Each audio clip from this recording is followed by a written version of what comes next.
तो नेक्स्ट है सुश्रुत सूत्र 21 के अंदर शरीर और त्रिदोष को त्रिस्थूण संज्ञा दी गई है। वहाँ शरीर त्रिदोष के बारे में बताया गया और त्रिस्थूण संज्ञा आपको पढ़ाई है पहले भी त्रिदोष के लिए। नवायसलो, लोहारिष्ट, धानवंतर घृत, ये सब कह रहे हैं प्रमेय पिड़का में इस्तेमाल होता है। नवायसलो, लोहारिष्ट और धानवंतर घृत इन प्रमेय पिड़का।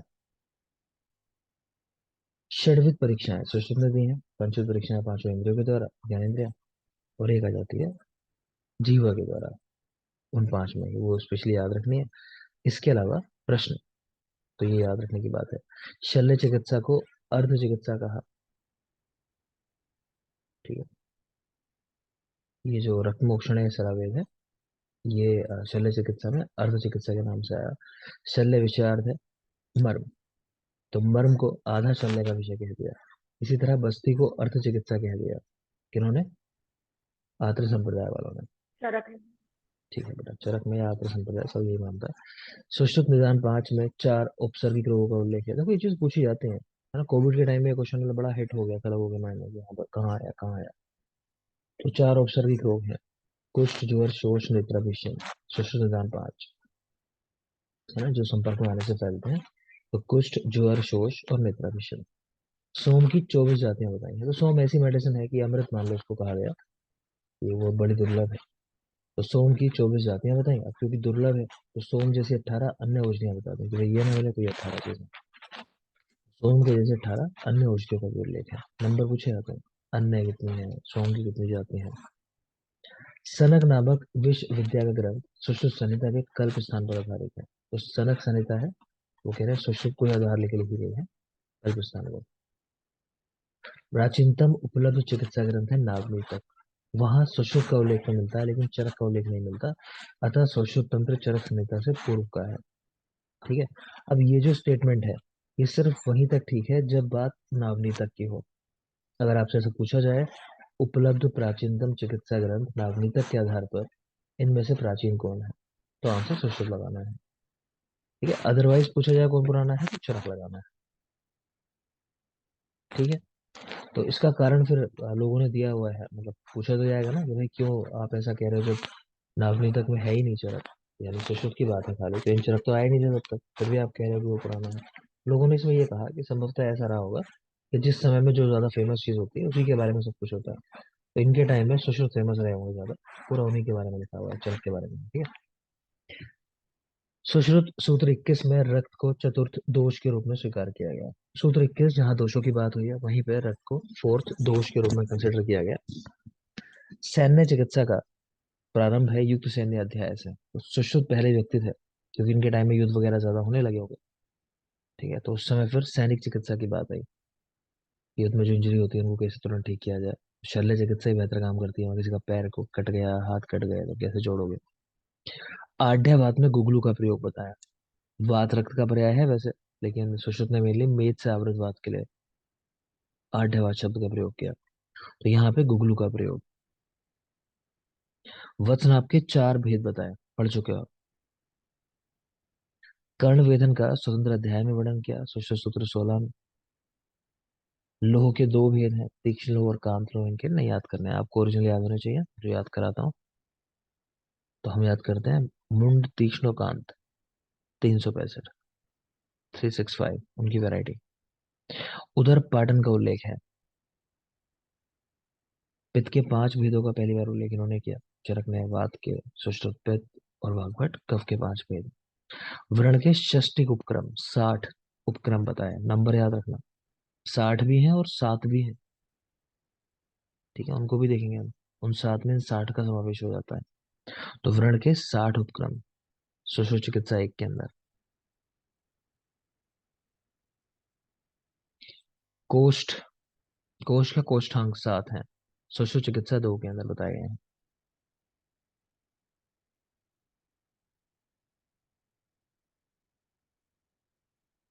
सुश्रुत चिकित्सा 24 अनागत बाधा प्रतिषेधी अध्याय में स्वस्थ व्रत का उल्लेख किया गया।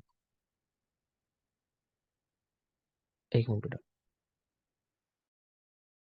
इसके लिए तो कोष्ठ 7 है, तो इसको कोष्ठ कह लो आप चाहे आशय कह लो, ना, तो उससे कंफ्यूजन है। तो कोष्ठ या आशय कह सकते हो इनको, क्योंकि नाम है इनके आमाशय, अग्न्याशय, पक्वाशय, मूत्राशय, रक्ताशय, हृदय, उंडुक और फुफ्फुस, ये 8 चीजें हैं। तो आशय में तो रख सकते हो बोलो। तो कोष्ठ की संख्या कह रहे हैं ये 7 होते हैं, नंबर 7 याद रखना है। इसका रेफरेंस पूछा जा चुका है सुश्रुत चिकित्सा 2 में।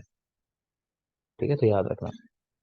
सुश्रुत चिकित्सा 24 अनागत बाधा प्रतिषेधी अध्याय, स्वस्थ व्रत का उल्लेख है। स्वस्थ व्रत का उल्लेख है, दिनचर्या का कहने उल्लेख है। सुश्रुत चिकित्सा 26 में वाजीकरण है, और चिकित्सा 27 से 30 तक रसायन है। ये भी आपने देखा है कि इन्होंने पहले उल्लेख किया वाजीकरण का, फिर उल्लेख किया रसायन का, बाकियों में पहले रसायन है। सुश्रुत चिकित्सा 31 से लेकर 40 तक पंचकर्म का उल्लेख है। 31 to 40 चिकित्सा में पंचकर्म का उल्लेख है। काश्यप ने घी तेल वसा मज्जा इनके लिखा था पुरुष श्रेष्ठ होते हैं। चरक में लिखा घी तेल वसा मज्जा सभी स्नेह में उत्तम है। चरक सूत्र 27 में तेल के लिए लिखा संयोग संस्कारात सर्व रोगापहमतम, संस्कार और संयोग से सभी रोगों को हरने वाला है। वाग्भट घी तेल वसा मज्जा उत्तर उत्तर गुरु होते हैं। वाग्भट घी तेल वसा मज्जा उत्तर उत्तर गुरु हैं, ये भी आपको याद है। ऐसा नहीं करना है स्पेसिफिक किसने क्या कहा है, वो कोई खास बात नहीं है, आप स्टेटमेंट याद रखो, वो जरूरी है कि श्रेष्ठ हैं, सभी स्नेह में उत्तम है, तेल संयोग संस्कार के बाद सभी दोषों को हरने वाला है, सभी रोगों को हरने वाला है, और ये गुरुता का अंग क्रम है, घी तेल वसा और मज्जा। अगर तंत्र का उल्लेख कल्प स्थान में मिलता है। संधान कर्म मतलब वो इंजरी होने के बाद उसको जोड़ना, कह रही है सुश्रुत की मौलिक देन है। ठीक है, तो इसमें मेनली संधान से इन्होंने जो यहाँ लिया है वैसे वो लिया है नासा ओष्ठ कर्ण संधान की। अंग कट गया, बिल्कुल ही अलग हो चुका है, कान है ही नहीं किसी का मान लो, या कट के गिर गया, उसको वापस जोड़ दिया, होठ को वापस लगा दिया, या जो सर्जरी है इस तरह की, तो इनका उल्लेख सुश्रुत में। पूछा जाता है फादर ऑफ राइनोप्लास्टी कौन है। ठीक है, तो सुश्रुत को ही कहा जाता है father of rhinoplasty. Cosmetic surgery भी यही मान लो, सुश्रुत को ही। तो संधान कर्म सुश्रुत की मौलिक देन है। आप लोगों ने कभी देखी हो डॉक्यूमेंट्री, बहुत फेमस है कि इंडिया में कोई आया था, तो उसने जब जब हुई नहीं थी ये पूरी शुरुआत सर्जरी की, तो उसने इंडिया में आके देखा था कि किसी ने यहाँ पे आके उसके सामने, मतलब ऐसा कि ओपीडी सिटिंग के अंदर उसने ये ऑपरेशन कर दिया था, कि शायद नासा या कुछ कोई अंग उसका बनाया था उसके सामने। उसने यहाँ से जाके इंस्पिरेशन लेके फिर ये चीज़ें अपने यहाँ शुरू की थी। उसने एक्सेप्ट किया है अपने बुक में भी, डॉक्यूमेंट्री में भी, कि हाँ ये चीज़ें वहाँ से इस तरह से। तो इंडिया मतलब किसी वैद्य ने, कहने का मतलब, अपनी ओपीडी सेटिंग के अंदर ये काम कर दिया था, जिसके लिए इतना ताम झाम करना पड़ता है, तो उसने जरा सी देर में कि चलो ये कर दिया। ठीक है, आगे देखो। शुभ दोष, तो प्रथम उल्लेख यही हुआ, 18 है शुभ दोष। शारंगधर के 24 है, वाग्भट ने इनके लिए गुहिया रोग शब्द का इस्तेमाल किया। तो शुभ दोष 18 पहली बार यही है, पढ़ेंगे निदान स्थान में। शारंगधर के 24 है, और वाग्भट देख रहे हो शब्द गुहिया रोग, शब्द याद रखना। सवाल आ चुका है वाग्भट ने क्या कहा है इनको, गुहिया रोग कहा है। विवाह योग्य आयु, गर्भाधान योग्य आयु, तो 12-25 और 16-25। अष्टांग विभाजन सूत्र 1 में ही हुआ, पहले चैप्टर के अंदर आयुर्वेद की जो 8 डिवीजन है वो किए इन्होंने। प्रतिपाद्य विषयों की सूची सूत्र 3 में बताई, मतलब कि मैंने क्या क्या लिखा है, कहाँ कहाँ किस किस अध्याय में क्या क्या है, वो सब कुछ सूत्र सूत्र 3 के अंदर है। चरक में ये जो चीज है लास्ट में जाके बताइए, सूत्र स्थान के सूत्र 30 के अंदर है ना, कि निदान में इतने अध्याय, विमान में इतने अध्याय है, वो लास्ट में लिखा है सूत्र 30 के अंदर। और सुश्रुत ने सूत्र 3 में लिखा है, याद रखेंगे। मूषा और स्थालीपाक, इनका सर्वप्रथम उल्लेख सुश्रुत ने किया। मूषा का प्रथम उल्लेख और स्थालीपाक, इस विधि का प्रथम उल्लेख सुश्रुत ने किया है। यही चालू लिख सकते हो अंधमूषा, वो पूछते हैं काफी। अष्टांग हृदय। ठीक है बेटा, अष्टांग हृदय अंधभूषा।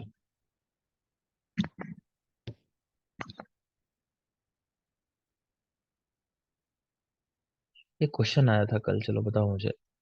मुस्कान, वृंताक मूषा का प्रयोग कहाँ देखा था। तरबूज में, हर में। ठीक है ना, तो याद रखेंगे। तो देख लोगे सूतिकागार इसको अरिस्टम या अरिस्टागार कहा। सूतिकागार को सुश्रुत ने अरिस्टम या अरिस्टागार कहा। काश्यप ने किसको लिखा है?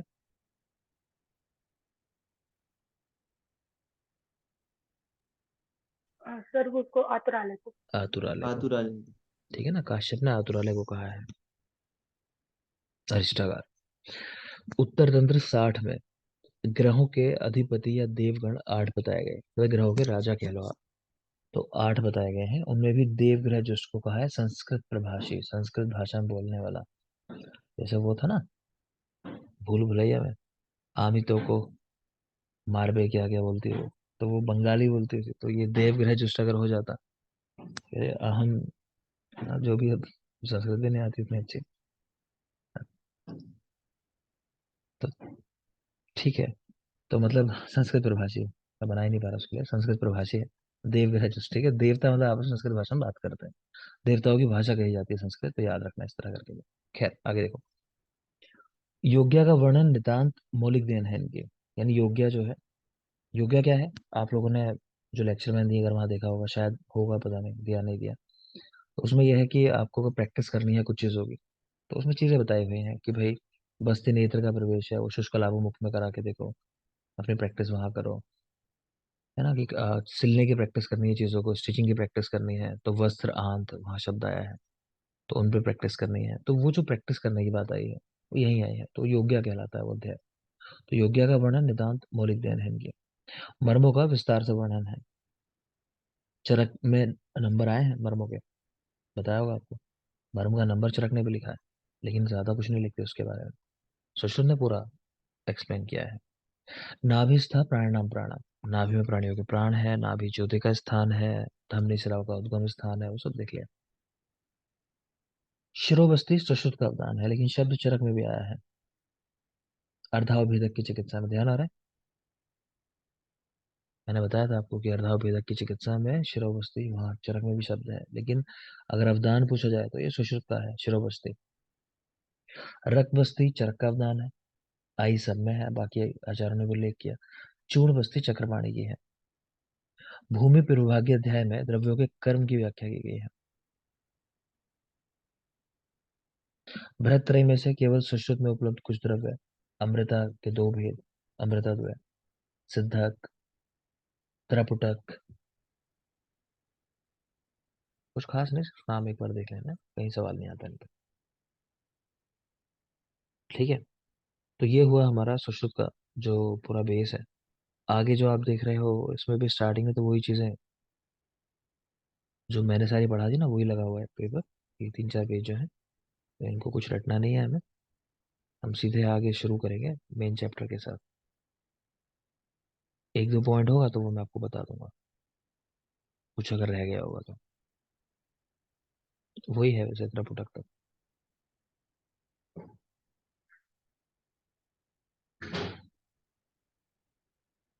एक मिनट, बस एक ये पेज है, चलो इसको देख ही लेते हैं, मेरा पार्ट खत्म हो जाएगा। इस सुश्रुत का डेवलपमेंट 4 चरणों में जो है, तो इसके मूल उपदेष्टा भगवान धन्वंतरी है। ठीक है, और तंत्र करता है व्रत सुश्रुत। मूल उपदेष्टा भगवान धन्वंतरी, भगवान धन्वंतरी, और तंत्र करता है व्रत सुश्रुत। ठीक है, प्रतिसंस करता है सुश्रुत, संपूर्ण करता है नागार्जुन, पाठ शुद्धि करता है चंद्रक। तो ये नाम पहले तो याद रख लोगे। उपदेश किसने दिया, तंत्र के रूप में किसने लिखा, संपूर्ण करता कौन है, और पाठ शुद्धि करता कौन है। ठीक है, सुश्रुत कौन है, तो वो तो प्रतिसंस करता है। जिन सुश्रुत को हम नाम पढ़ते हैं वो क्या है, प्रतिसंस्कार किया उन्होंने। इनके बाद दूसरा प्रतिसंस्कार जो किया, या कह लो कि संपूर्ण जो किया, वो नागार्जुन ने किया। जैसे वहां चरक के बाद कौन था, या थे दृढ़बल, है ना, तो यहाँ कौन है, दृढ़बल। यहाँ नागार्जुन है। तो नागार्जुन ने 66 अध्याय जोड़े, इनका टाइम है 5वीं सेंचुरी, याद रखोगे। अब एक बार वापस आ जाओ, देख लेते हैं। तो डेवलपमेंट 4 चरणों में, मूल उपदेष्टा भगवान धन्वंतरी हैं, जिनको आदि देव भी कहा जाता है। इनका टाइम है 2350 ईसा पूर्व, भगवान धन्वंतरी। सुश्रुत सीधे उनके शिष्य नहीं थे उस तरह से, है ना। तंत्रण जरूर किया, बाद में आके उन्होंने लिखा तंत्र के रूप में। ऐसा होता था पहले कई बार कि चीजें लिखी भी नहीं जाती थी, उधर से बोली गई, इधर से माइंड में डाली गई, फिर वो आगे पढ़ाते जा रहे हैं। उनमें से किसी स्टूडेंट ने आके, आगे वो स्टूडेंट थे कौन, भरत सुश्रुत, जिन्होंने आगे इसको लिखा। ठीक है, एक सीरीज है ऑटिस्टिक बच्चे की, मूव टू हेवन। तो उसमें ऐसा ही वो बच्चा है कि जो देखता है उसको सब कुछ याद हो जाता है। तो खैर, तंत्र करता है व्रत सुश्रुत थे, तो इन्होंने सुश्रुत तंत्र लिखा पूरा। ठीक है, इनका टाइम जो है 1000 से 1500 ईसा पूर्व है। भगवान धन्वंतरि का 2350 ईसा पूर्व है। इनके जो गुरु रहे होंगे व्रत सुश्रुत के, वो संभवतः ये व्यक्ति रहे होंगे काशीराज दिवोदास धन्वंतरि। इनका भी एक उल्लेख मिलता है। इनका टाइमलाइन क्योंकि सेम ही है जो सुश्रुत वाली है, व्रत सुश्रुत वाली। इनको मानते हैं काशी के राजा थे, है ना। तो काशी राज इसलिए नाम है, दिवोदास धन्वंतरी। तो 1000 से 1500 ईसा पूर्व इनका टाइम है, और व्रत सुश्रुत का भी यही टाइम है। लेकिन जो भगवान धन्वंतरी है उनका 2350 ईसा पूर्व है, याद रखना, पूछा जाता है वो भी। प्रतिसंस्कर्ता सुश्रुत जो है उनका टाइम 2री शताब्दी। द्वितीय प्रतिसंस्कर्ता या संपूर्णकर्ता नागार्जुन 5वीं शताब्दी। पाठ शुद्धिकर्ता चंद्रट, क्योंकि दा लग गया तो 10वीं शताब्दी। शल्य तंत्र के कुछ अन्य ग्रंथ लिखे हैं, भोज भालू की कपिल गौतम, याद आ रहे होंगे, आपने पढ़े हैं। भोज भालू की कपिल गौतम। सुश्रुत में कुल अध्याय कितने हो गए, 120 प्लस 66, 186 अध्याय टोटल, 186। अब आगे की बातें हम कर चुके हैं। तो हम जो कल पढ़ेंगे वो पहले चैप्टर के साथ शुरुआत करेंगे। इसके चैप्टर्स में टाइम नहीं लगेगा, मैं पहले बोल रहा हूँ। तो बेटा क्लास जब शुरू होगी इसकी, यानी कल से चैप्टर शुरू होंगे, तो समय नहीं लगेगा, बहुत जल्दी जल्दी चैप्टर होंगे यहाँ के।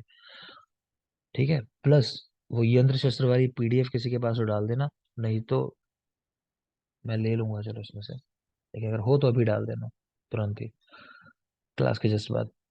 अभी फिलहाल क्वेश्चन कौन लगवा रहा है, मुस्कान। ठीक है, चलो क्वेश्चन लगाते हैं।